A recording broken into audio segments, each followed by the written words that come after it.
حقیقت ہے میں صرف احساس ہوں،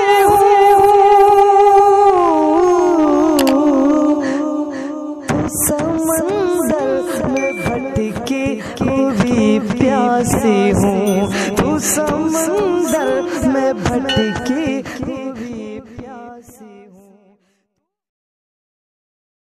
اور تخلیق انسان کو بعد میں فرمایا، انسان کی پیدائش کو بعد میں ذکر فرمایا، اور تعلیم قرآن کو اللہ نے پہلے ذکر فرمایا۔ اس میں ایک خاص اشارہ ہے، اور اشارہ اس طرف ہے کہ دیکھو تعلیم قرآن، قرآن کی تعلیم اتنی اہم ہے، اتنی اہم ہے، اتنی ضروری ہے کہ پیدا ہونے سے بھی پہلے ہماری یہ فکر ہو جانی چاہیے کہ انشاءاللہ سب سے پہلے ہمارا بچہ گھر میں آئے گا، اور بچہ جب 5 سال کا ہو جائے گا، ہماری بچی 5 سال کی ہو جائے گی، تو سب سے پہلے کیا سکھائیں گے اسے؟ قرآن سکھائیں گے۔ سب سے پہلے کیا سکھائیں؟ قرآن کریم سکھائیں گے، قرآن کریم اس کو پڑھائیں گے۔ یہ ہماری فکر ہو جانی چاہیے۔ پیدا ہونے سے پہلے بہت ساری فکریں ہو جاتی ہے کہ نہیں ہو جاتی؟ جب گھر میں بچے کی امید ہو جاتی ہے، اور خاص طور سے پہلا ہی بچہ ہو، تو پہلا بچہ جب گھر میں آنے کی امید بن جاتی ہے، تو اس کے رشتہ داروں میں سے اس کا سامان آنا شروع ہو جاتا ہے کہ نہیں ہو جاتا؟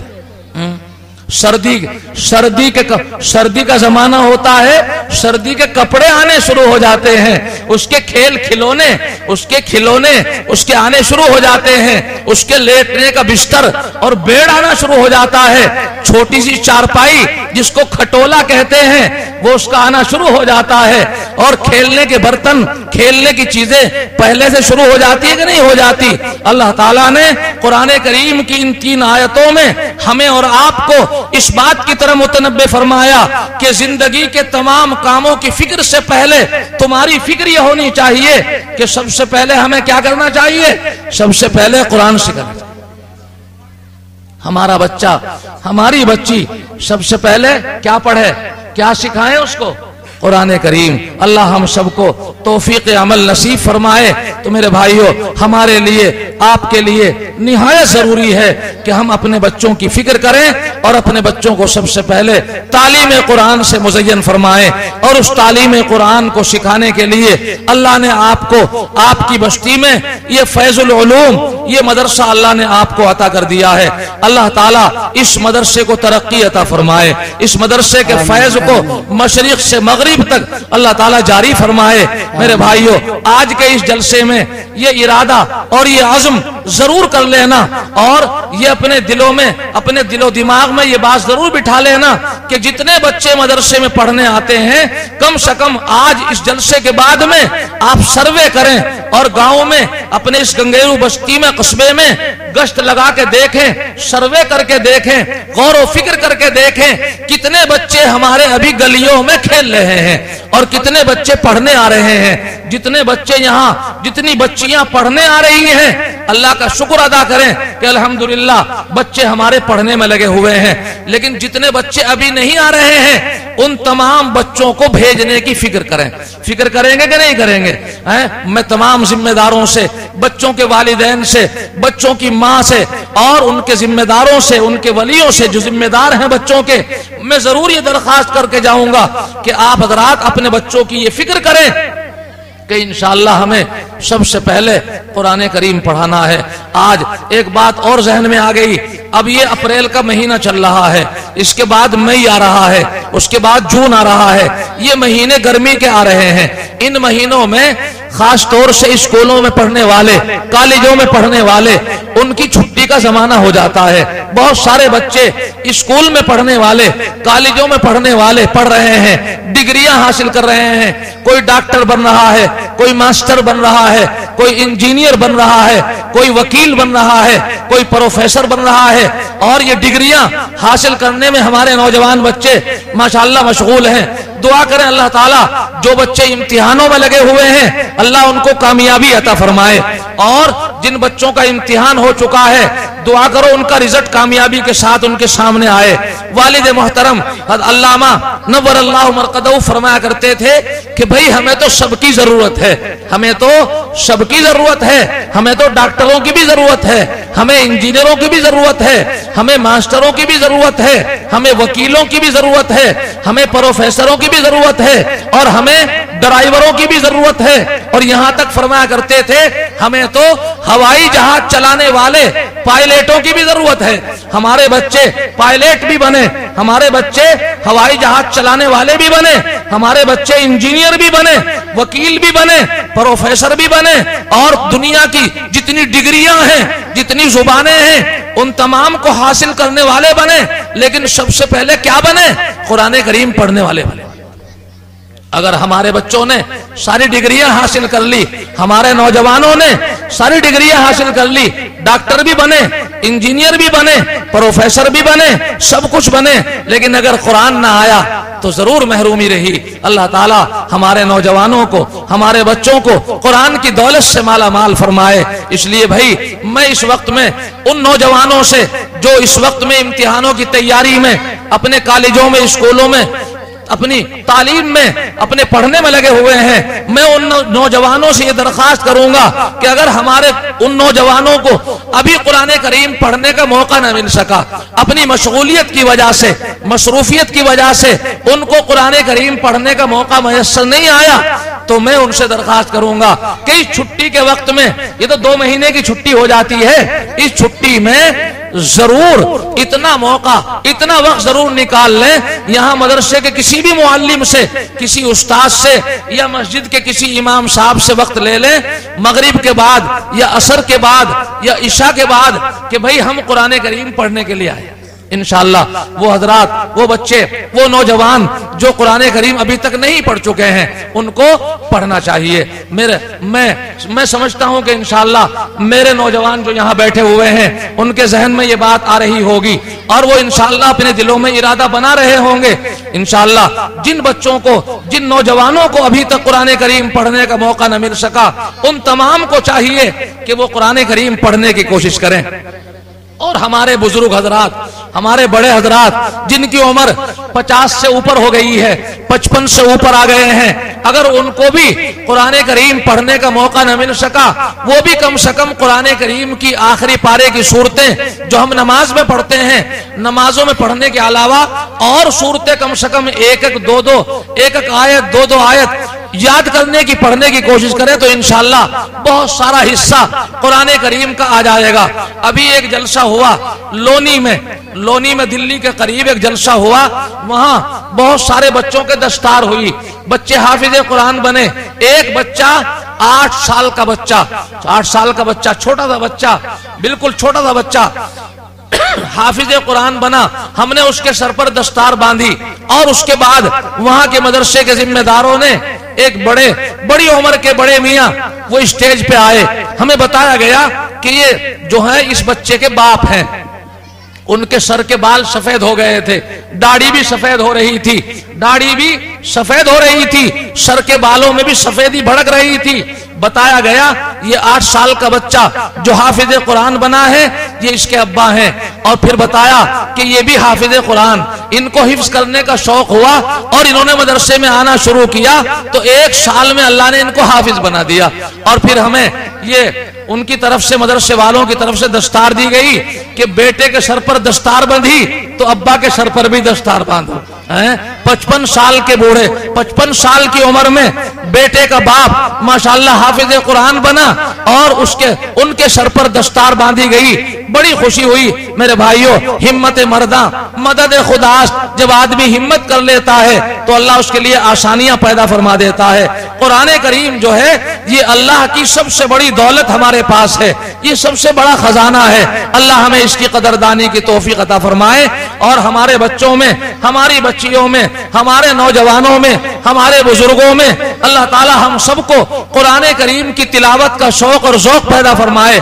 صبح کو اٹھیں، اور صبح کو اٹھنے کے بعد سب سے پہلے میں تمام مجمع سے آخر تک یہ درخواست کروں گا کہ صبح کو اٹھنے کے بعد ہماری ماں بہنیں، ہماری جو بیٹیاں یہاں بیٹھی ہوئی ہیں، ہماری مائیں جو یہاں بیٹھی ہوئی ہیں، میں ان سے بھی درخواست کروں گا، اپنے نوجوانوں سے، اپنے بزرگوں سے، کہ صبح کو نماز کے بعد کم سے کم روزانہ یہ معمول بنا لیں کہ انشاءاللہ ہم قرآن کریم کو کھول کر بیٹھیں گے اور اس کو کچھ نہ کچھ حصہ اس کا تلاوت کریں گے۔ اگر ہم تلاوت نہ کر سکیں اور اس کی تلاوت اگر ہم سے نہ ہو سکے تو کم سے کم اتنا ضرور کر لیں، اتنا ضرور کر لیں کہ قرآن کریم کو کھول کر 5 منٹ کے لیے قرآن کریم کی آیات پر انگلیاں پھیر لیں اور یہ کہیں میرے رب نے یہ سچ فرمایا ہے، میرے رب نے یہ سچ فرمایا ہے، میرے رب نے یہ سچ فرمایا ہے۔ جو تلاوت نہ کر سکیں ان کو بھی اس طرح کہنے سے اور اس وظیفے سے تلاوت کا ثواب مل جائے گا، اور تلاوت کا ثواب سب سے زیادہ، یہ ذکر سب سے بڑا ذکر ہے۔ جتنے ذکر ہم کرتے ہیں، سبحان اللہ، الحمدللہ، لا الہ الا اللہ، یہ تمام ذکر ہیں، لیکن تمام ذکروں سے بڑا ذکر وہ قرآن کی تلاوت ہے۔ آقا نامدار محمد الرسول اللہ صلی اللہ علیہ وسلم نے ارشاد فرمایا، اگر ساری دنیا کے لوگ دعا میں مشغول ہوں، ذکر میں مشغول ہوں، اور ایک انسان صرف تلاوت کر رہا ہو اور تلاوت کی وجہ سے اس کو ذکر کی توفیق نہ ہو اور دعا مانگنے کی فرصت نہ ہو، تو تلاوت کرنے والے کو، قرآن کریم کے پڑھنے والے کو اللہ کا وعدہ ہے، اللہ کے رسول نے فرمایا، یوں فرمایا کہ دنیا روئے زمین پر سارے لوگوں سے زیادہ اللہ اس کو عطا فرمائیں گے جو تلاوت قرآن میں مشغول ہے۔ میرے بھائیو، اتنی عظیم چیز ہے، اتنی بڑی چیز ہے۔ کسی شاعر نے کہا کہ چاہتا ہے نزد حق ہو گر تیری شان عظیم، چاہتا ہے نزد حق ہو گر تیری شان عظیم، کر تلاوت مرد مومن روز قرآن کریم۔ تلاوت قرآن سے بڑھ کر کوئی عمل دنیا میں نہیں ہو سکتا ہے۔ سب سے بڑا عمل میرے بھائیوں قرآن کریم کا دیکھنا بھی عبادت، چھونا بھی عبادت، آنکھوں سے لگانا بھی عبادت، اس کا چومنا بھی عبادت، اس کا پڑھنا بھی عبادت، اس کا سننا بھی عبادت۔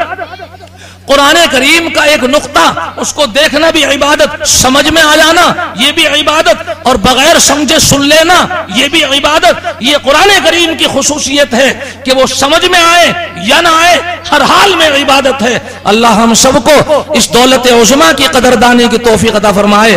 آج ہمارے بچے، ہمارے نوجوان، ہماری ماں بہنیں گھروں میں یقیناً ہر الماری میں، ہر طاق میں، ہر الماری کے نقشوں میں اور شیشوں کی الماریوں میں اور شیشوں کے طاقوں میں ہم نے قرآن کریم کو جزدانوں میں اور بستوں میں بند کر کے رکھ دیا ہے اور صرف الماری کی زینت بنا لیا ہے۔ یہ قرآن کریم صرف الماری کی زینت کے لیے نہیں اترا تھا، یہ قرآن کریم تو پڑھنے کے لیے اترا تھا، یہ قرآن کریم تو تلاوت کے لیے اترا تھا۔ اللہ نے خود رسول اللہ صلی اللہ علیہ وسلم کو ارشاد فرمایا اور حکم فرمایا، اتلو ما اوحی الیک من الکتاب واقم الصلاۃ۔ خود قرآن کریم کی تلاوت کا اور پڑھنے کا حکم دیا اللہ نے آقا نامدار محمد الرسول اللہ صلی اللہ علیہ وسلم کو۔ آج بہت سارے لوگ ملتے ہیں اور ہم سے اپنی پریشانیاں، اپنی مجبوریاں سامنے رکھتے ہیں اور یوں کہتے ہیں اجی مولوی صاحب سب کچھ کرتے ہیں، تجارت بھی کرتے ہیں، کاروبار بھی کرتے ہیں، کماتے بھی خوب ہیں،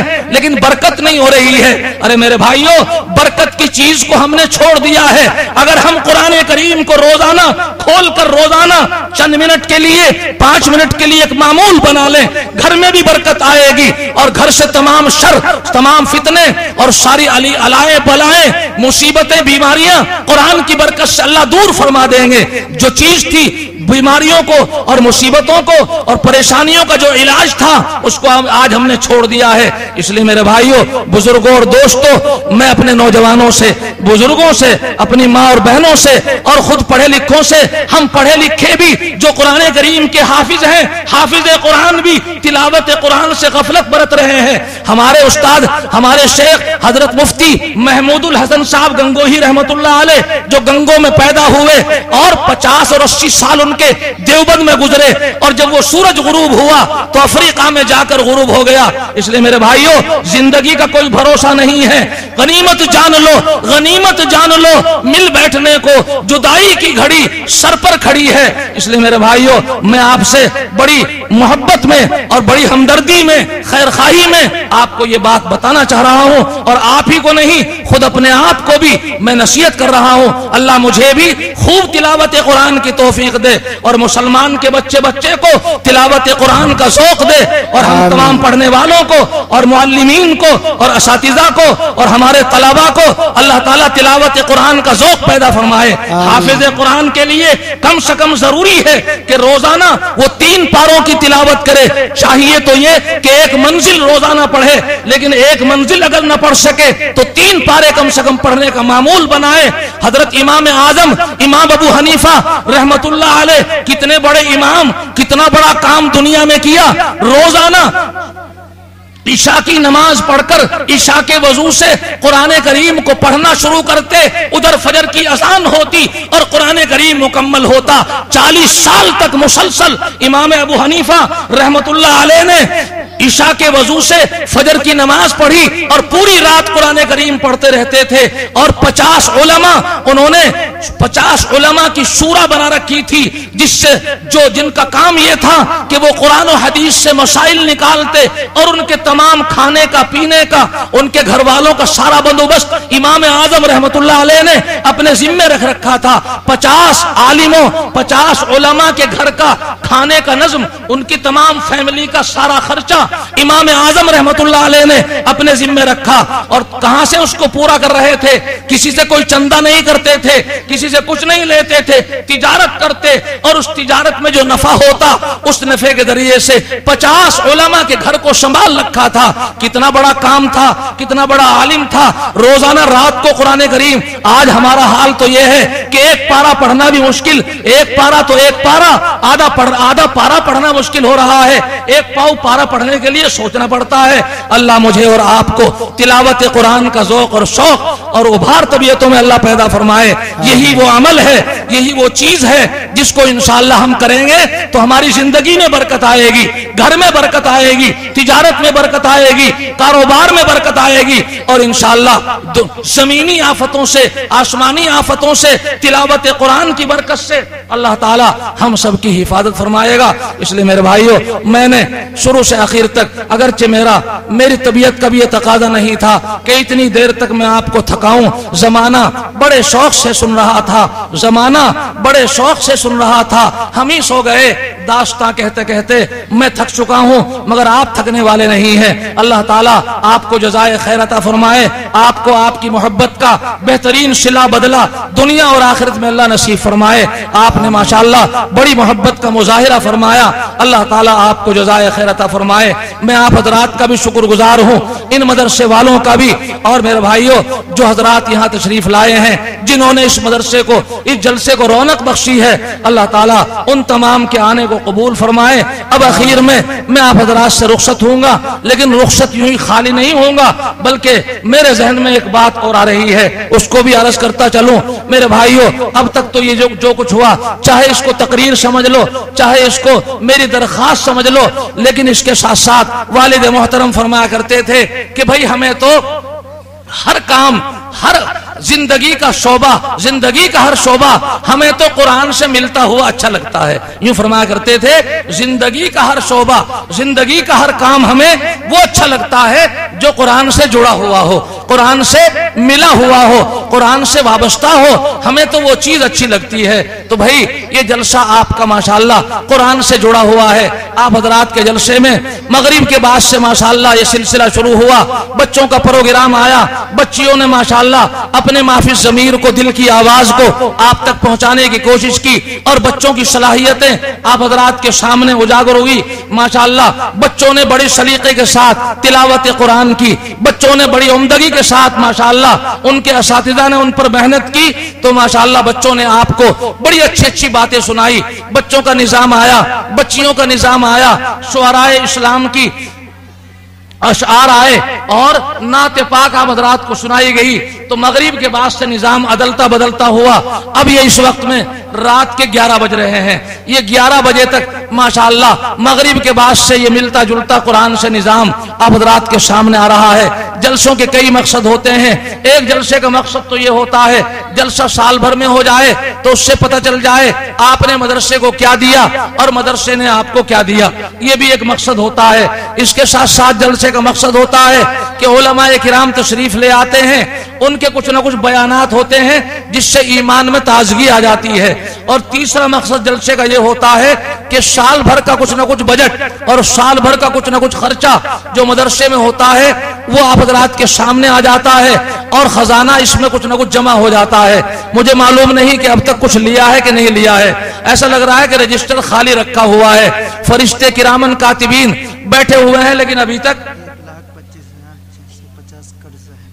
1,25,650 روپے تو مدرسے کے ذمہ قرضہ ہے. اور یہ آپ کی جو تعمیر ادھر ہو رہی ہے شاید کچھ نئی تعمیر ادھر بنیادیں کچھ بھر چکی ہیں, سلسلہ شروع ہے اس تعمیری کام میں, اور یہ مدرسے کے بہت سارے اخراجات میں آپ کا مدرسہ اس وقت مقروض ہے 1,25,650 روپے قرضے کے ہیں. اور بھائی جب تک یہ قرضہ پورا نہ ہو تو اس وقت تک تو دعا کی بھی اجازت نہیں ہے. آقا نامدار محمد الرسول اللہ صلی اللہ علیہ وسلم جب کسی شخص کا انتقال ہو جاتا اور انتقال کے بعد جنازہ لایا جاتا نماز پڑھوانے کے لیے تو آپ یہ معلوم فرمایا کرتے تھے کہ اس کے ذمے کسی کا کوئی قرضہ تو نہیں ہے. اگر قرضہ ہوتا تو آپ فرماتے کہ جب تک نماز نہیں ہوگی جب تک اس کا قرضہ جب تک اس کے قرضے کی ادائیگی کی ذمہ داری نہ لے لی جائے. چنانچہ نبی کریم صلی اللہ علیہ وسلم کے اس فرمان کے مطابق اسی وقت میں اس کے قرضے کی ادائیگی کے اسباب پیدا ہوتے اور اس کا قرضہ ادا ہو جاتا. اس کے بعد آپ نماز ادا فرماتے. تو میرے بھائیوں اب یہ قرضہ جو دیا گیا ہے میرے ہاتھ میں جو پرچہ دیا گیا ہے اس کا مطلب یہ ہے کہ جب تک یہ قرضہ یہاں اکٹھا نہ ہو جائے اس وقت تک شاید چاہے ساری رات گزر جائے, فجر کی نماز آ جائے, فجر کی اذان ہو جائے تو اس وقت تک جلسہ پورا نہ کیا جائے. تو خیر اس سلسلے میں کچھ نہ کچھ شروحات کی جائے تاکہ کچھ نہ کچھ اس میں جمع کیے جائے. جو حضرات تیار ہو کے آئے ہیں, جو حضرات اس وقت میں کچھ نہ کچھ لے کے آئے ہیں مدرسے کے لیے, آپ حضرات سے گزارش ہے کہ سب حضرات کچھ نہ کچھ پیش فرمائیں تاکہ اگلا نظام آپ حضرات کے سامنے آ سکے. جو حضرات بھی کچھ نہ کچھ لے کے آئے ہوں, مجھے معلوم ہوا ہے کہ شاید جلسہ رات کا ہے, دن میں یہ جلسہ ہونے والا نہیں ہے. اس لیے امید یہ ہے کہ آپ حضرات اس وقت انشاءاللہ کچھ نہ کچھ اپنے مدرسے کے لیے, اپنے مدرسے کی خدمت کے لیے کچھ نہ کچھ لے کر ضرور آئے ہوں گے. اس لیے بتاؤ کون پہل کرتا ہے؟ جو پہل کرے گا اس کا ثواب سب سے زیادہ اس کو ملتا رہے گا. لاؤ جلدی سے. ایسا لگ رہا کچھ جیب میں نہیں لے رہے ہیں, کچھ لے کے نہیں آئے یا مشورہ کرنے کی ضرورت پڑے گی؟ جی بھائی کچھ نہ کچھ تو پیش کرنا پڑے گا, کچھ نہ کچھ تو یہاں جمع کرنا پڑے گا. اگر آپ حضرات کی جیب میں کچھ زیادہ نہ ہو, تھوڑا ہی صحیح, چاہے 10 روپے صحیح, 5 روپے صحیح, 100 روپے صحیح, جو کچھ بھی ہو لاؤ جلدی سے. ماشاءاللہ یہ ہمارے بھائی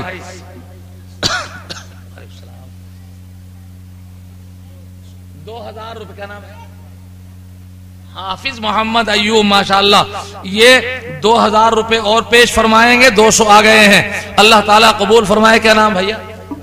غیور. ہمارے حافظ صاحب کے 2000 روپے لکھ لو, 200 آ گئے ہیں, اللہ تعالیٰ قبول فرمائے. یہ ہمارے بھائی غیور کے 500 روپے آ گئے ہیں. لاؤ 5 منٹ میں اس عمل کو کر لو تاکہ پھر اگلا نظام, اگلے جو علماء یہاں تشریف فرمائیں, بہت سارے علماء تشریف لائے ہوئے ہیں, انشاءاللہ ان کا بیان بھی ہوگا, ان کی نصیحتیں بھی ہوں گی. کیا نام ہے؟ ایوب. ہمارے بھائی ایوب صاحب کے 100 روپے, اور یہ بچہ ماشاءاللہ 100 روپے لے کے آ گیا. یہ کیا نام؟ محمد اخلاق. اللہ تعالیٰ ان کو خوب اخلاق سے نوازے. 200 روپے آ گئے. یہ ہمارا نوجوان بھائی کیا محمد پرویز عالم, ماشاءاللہ 50 روپے. اللہ تعالیٰ قبول فرمائے.